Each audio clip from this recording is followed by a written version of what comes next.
안녕하세요, 로망아빠입니다. 지금은 2021년 8월 25일 오후입니다.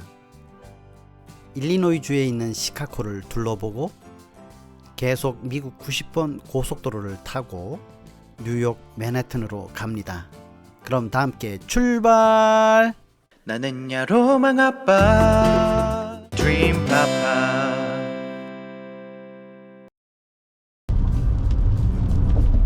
시카고 도심을 나와 90번 프리웨이를 타기 위해 달리고 있다. 1마일 후면 90번 프리웨이를 만난다. 인디애나주 방향으로 가야 한다.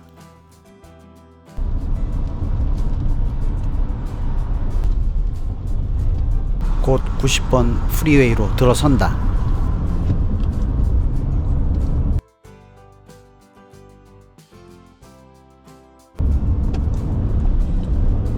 다시 비가 내린다.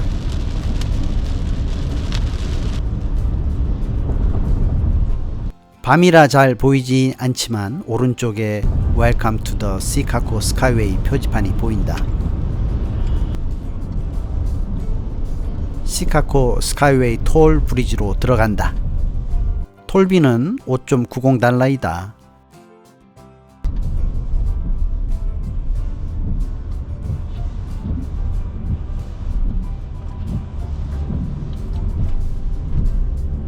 헐, 벼락이 내 앞에서 내리친다.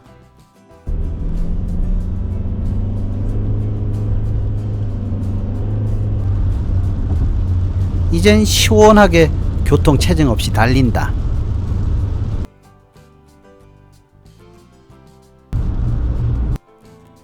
일리노이주에서 인디애나주로 들어가고 있다.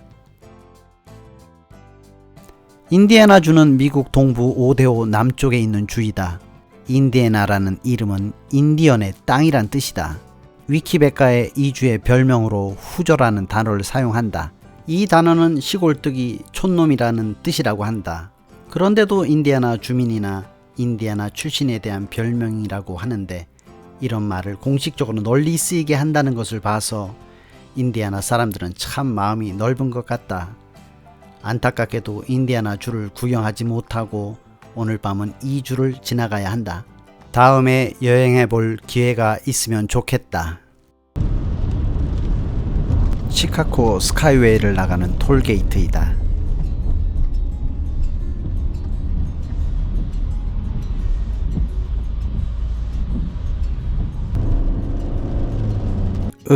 또다시 번개가 친다.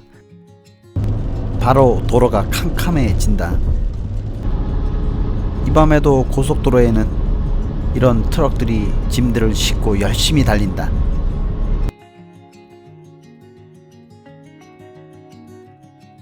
휴게소에 들러 가스를 넣고 화장실을 들르고 가야 한다.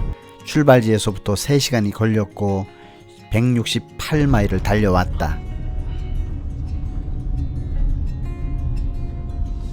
큰 주유소라서 그런지 주차장에 많은 트럭커들이 자리를 잡고 쉬는 트럭들이 많이 있다.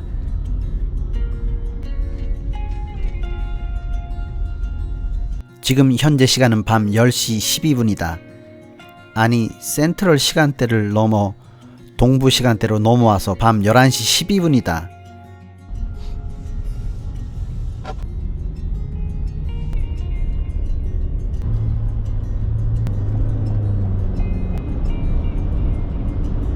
이미 인디애나주에서 오하이오주로 들어왔다.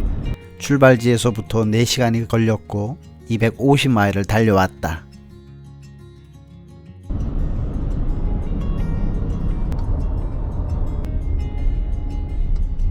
오하이오주는 이지 패스 시스템이다.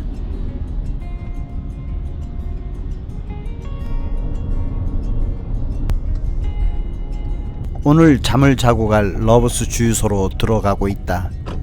러브스 주유소는 이렇게 늦은 시간대에도 환하게 빛을 밝히며 24시간 운영하는 곳이 많아 트럭커들이 숙식을 해결하며 밤을 보낸다. 몇몇 일반 차량들도 주차장에 차를 대고 절약 차원에서 호텔 대신 숙식을 해결한다. 8월 26일 아침을 맞았다.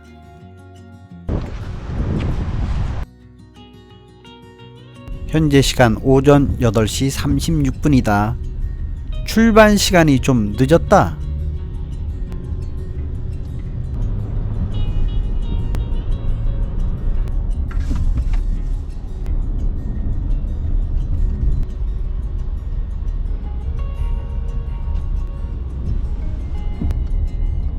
(90번) 고속도로를 타고 동쪽으로 달린다.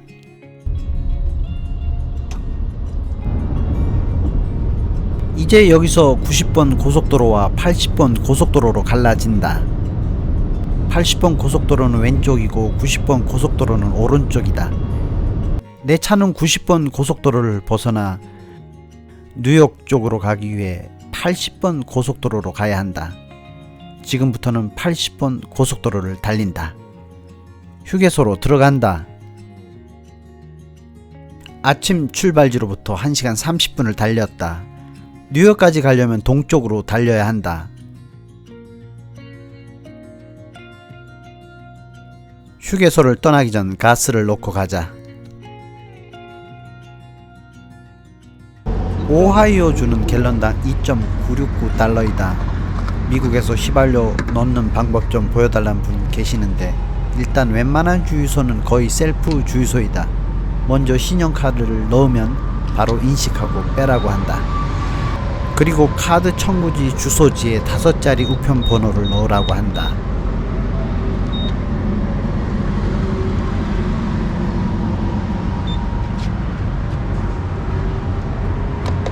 그리고 주유구를 들고 넣을 보통 휘발유 버튼을 누르고 휘발유를 주유하면 된다.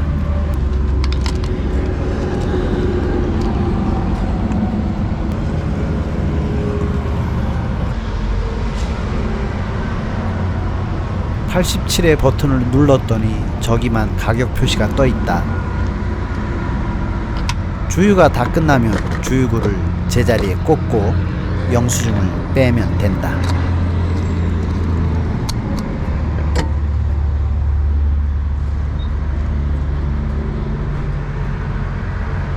지금은 영수증이 필요하면 점원에게 가서 받으라 뜬다. 귀찮아서 나는 그냥 영수증을 받지 않기로 했다. 주차장에 트럭들이 즐비하게 주차해 있다. 트럭커들이 잠을 자거나 쉬거나 식사를 하면서 휴게소에 주차하고 있는 것이다. 이제 80번과 680번 고속도로로 나뉜다. 뉴욕으로 가기 위해 계속해서 80번 고속도로로 가야 한다. 지금 내 차는 오하이오주의 동쪽 거의 끝부분에 와 있다. 오하이오주 너머는 펜실베니아 주가 있다.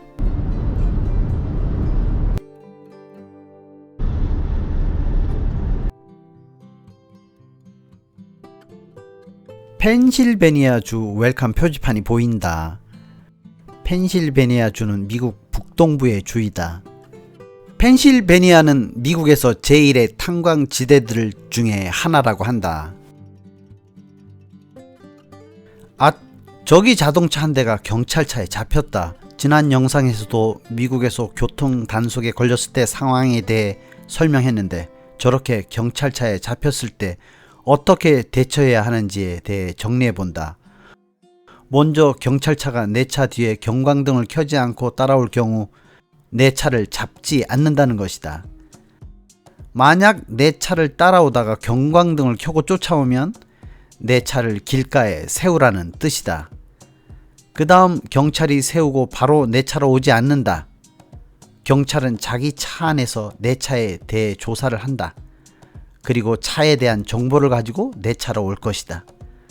그리고 경찰차가 내 차를 세웠을 때부터는 차에서 내려 경찰에게 가면 절대 안 된다. 경찰이 와서 지시할 때까지 차 안에서 기다린다. 그리고 양손은 운전대 위에 올려놓고 있는 것이 좋다. 그 다음 경찰이 내 차로 와서 면허증을 요구할 때 국제운전 면허증이나 미국 거주자는 미국 운전면허증을 제시한다. 그 다음 혹시 경찰이 인적사항을 기재하는 서류를 주면 성실하게 작성한다. 만약 경찰이 과태료 서류를 주면서 내가 잘못하여 어떤 것에 벌금을 부과한다는 설명을 하고는 그 서류 위에 사인을 요구하면 사인을 하면 된다. 만약 동의하지 않으면 나중에 변호사를 선임해서 의의를 진행해야 한다. 미국은 과속 단속이 매우 엄격하므로 한국에서처럼 지나치게 반발하거나 거부하면 구속당할 수도 있다.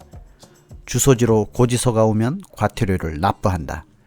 만약 영어를 못한다면 외국인은 그냥 보내주기도 한다는 이야기도 있지만 그건 행운이라고 생각하면 되겠다.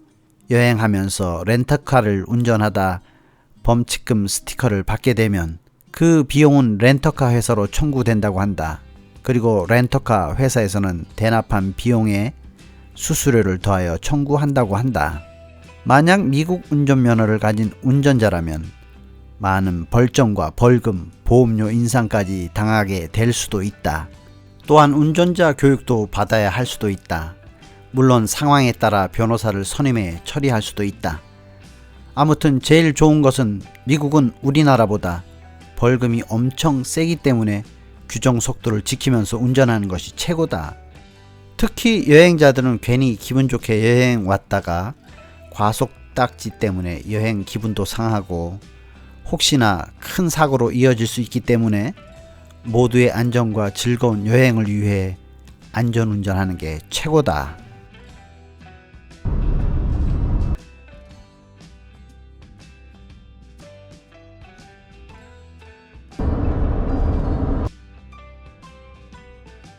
이제 곧 펜실베니아를 떠나 뉴저지주로 들어설 것이다. 지금 지나고 있는 다리가 펜실베니아 주에서 뉴저지주로 들어가고 있는 주 경계선을 나뉘는 지점이다. 펜실베니아 웰컴 투 뉴저지 표지판이 보인다. 뉴저지주는 미국의 북동쪽에 위치한 미국의 주이다. 뉴저지주의 별명은 정원의 주라고 불린다.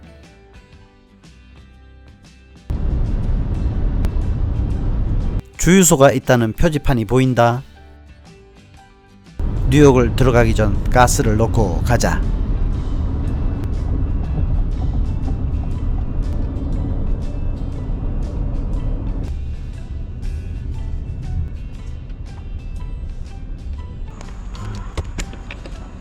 뉴저지의 가스 가격은 갤런당 3.259달러이다. 신용카드를 넣으니 잉? 얼마어치를 넣을지 입력하란다. 여기서 중년 아저씨 당황한다. 왜 이런 보지 못하던 질문이 나오지? 모르면 취소하자. 일단 신용카드를 회수한다. 어찌해야 한담? 잠시 고민한다. 아, 이제 알았다. 막 고민 중이었는데 주유원이 막 나에게 뛰어왔다. 뉴저지주는 셀프 주유가 아니다. 미 전역에서 유일하게 뉴저지주만 셀프 주유가 법적으로 금지돼 있다. 옛날에 알아놓고는 잊어버리고 있었다. 옛날에 처남이 뉴저지에 살 때 놀러왔을 때 주유원이 가스를 넣어주는 걸 봤다. 차 안에 있으면서 남이 주유해 주니 좀 어색하다. 가스가 다 채워지니 주유원이 주유구를 빼준다. Receipt please? Yep. $10, right? Yep. Okay.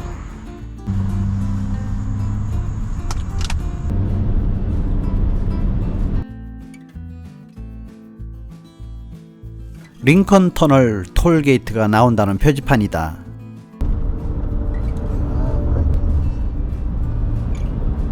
링컨 터널 톨게이트 앞까지 왔는데 차들이 상당히 막힌다.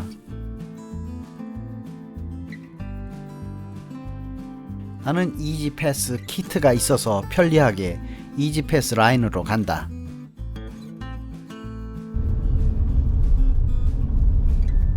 링컨 터널로 들어간다. 링컨 터널은 뉴욕과 뉴저지를 연결하는 터널이다. 약 2.4km로 허드슨강 아래를 지난다. 미국의 16대 대통령이었던 에브라함 링컨의 이름을 따서 명명되었다.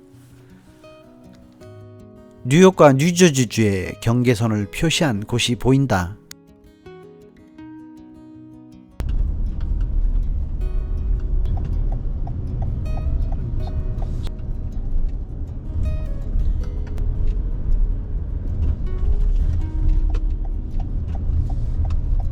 이쯤에서 차를 주차하자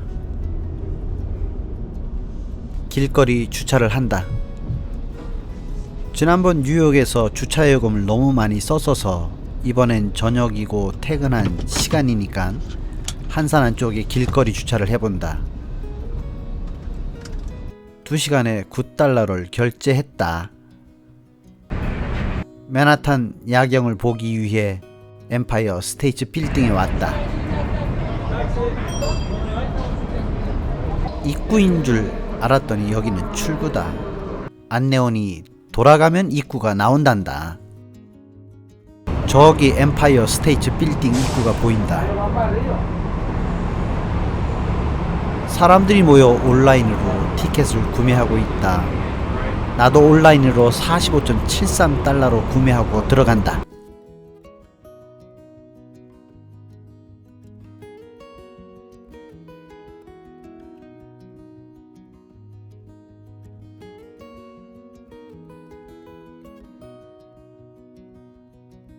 엘리베이터가 엄청 빠르다. Top of the Empire State Building, right here in the heart of New York City. 80층에서 내리게 한다.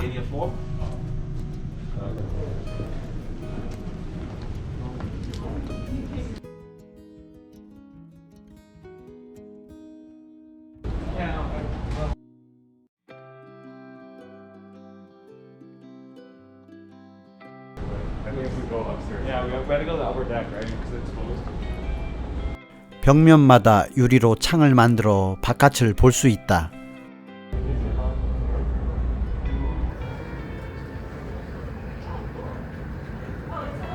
빌딩에서 동쪽을 바라보는 맨하탄의 야경이다.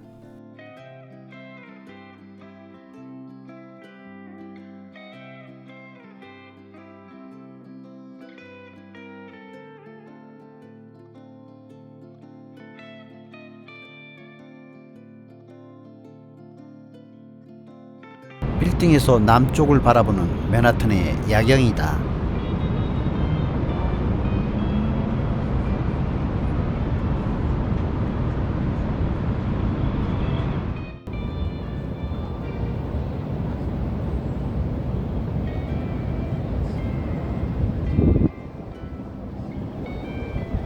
빌딩에서 서쪽을 바라보는 맨해튼의 야경이다.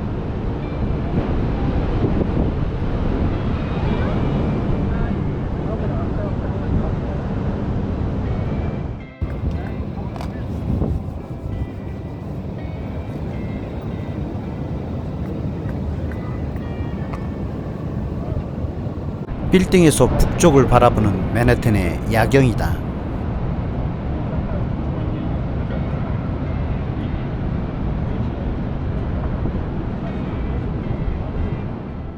엠파이어 스테이트 빌딩은 1931년에 지어진 건물이다. 지상 102층의 높이는 안테나 탑을 포함할 경우 443m이다. 영화 킹콩에서 킹콩이 안테나 탑 장면으로도 유명하다. 세계 무역센터가 지어지기 전에는 세계에서 가장 높은 건물이었다고 한다. 엠파이어 스테이트 빌딩은 1931년부터 1972년까지 세계 최고층 건물이었다고 한다. 뉴욕에서 가장 멋진 뷰를 자랑하는 전망대가 엠파이어 스테이트 빌딩 전망대가 아닐까 싶다. 한쪽에서 음악을 연주하는 사람이 있다.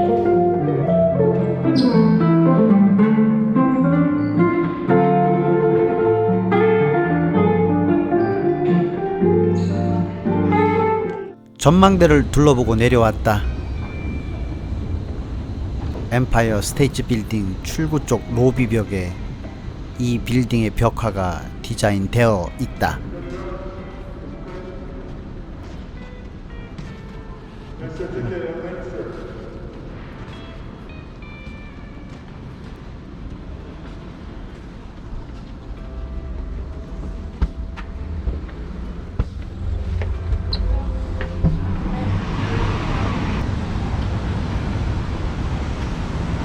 우연히 차로 돌아오다 한국 식당을 보고 들어왔다. 오랜만에 순두부찌개를 주문했다. 역시 난 한국 음식을 좋아하는 한국 아저씨이다. 한국인의 입맛은 얼큰한 맛이다. 이제 뉴욕을 떠난다. 뉴욕은 미국의 최대 도시답게 미국에서 가장 많은 사람들이 살고 있는 도시이다. 뿐만 아니라 세계적으로 모든 분야의 중심지로 매년 수천만 명이 방문하는 곳이 이곳 뉴욕이다. 오늘은 뉴욕의 아이콘이기도 한 엠파이어 스테이트 빌딩을 방문해 보았다. 지난번 방문 때는 낮에 여행할 수 있는 센트럴 파크를 산책하였고 타임스퀘어와 세계무역센터 빌딩과 자유의 여신상을 둘러보았었다. 이외에도 영화관, 뮤지컬, 세계적인 수준의 미술관과 박물관, 그리고 다양한 맛있는 식당에서 먹고 마시고 즐기기 위한 세계 최고의 장소가 뉴욕인 것 같다. 뉴욕이란 곳에 대해 각자에게 물어본다면 좋은 경험과 나쁜 경험들을 가지고 있을 수 있겠다. 중요한 건 여행의 경험을 비관적이 아닌 긍정적 마인드를 가지고 하는 것이라고 감히 말하고 싶다. 내가 여행하는 중 만나는 사람들과 걸어보는 거리와 마셔보는 공기를 의미 있게 느낄 수 있다면 여행은 그 자체로 의미 있는 게 아닐까? 인생 자체가 피곤하다고 느끼는 사람은 뉴욕이건 어느 도시이건 좋은 기억을 갖기는 어려울 것이다. 뉴욕은 떠날 때면 아쉬움이 남는다. 화려한 빌딩과 사람들의 세련됨만 있는 것도 아닌 뉴욕. 뒷골목에 매스컴이 공존하는 것을 모르는 바 아닌데 나는 이 뉴욕을 떠나며 또다시 다른 구석의 뉴욕을 동경하고 있다. 그래서 다양한 모습을 가지고 있는 뉴욕이 매력 있는 도시라고 생각한다. 끝내 아쉬움을 뒤로하고 난 뉴욕을 떠난다.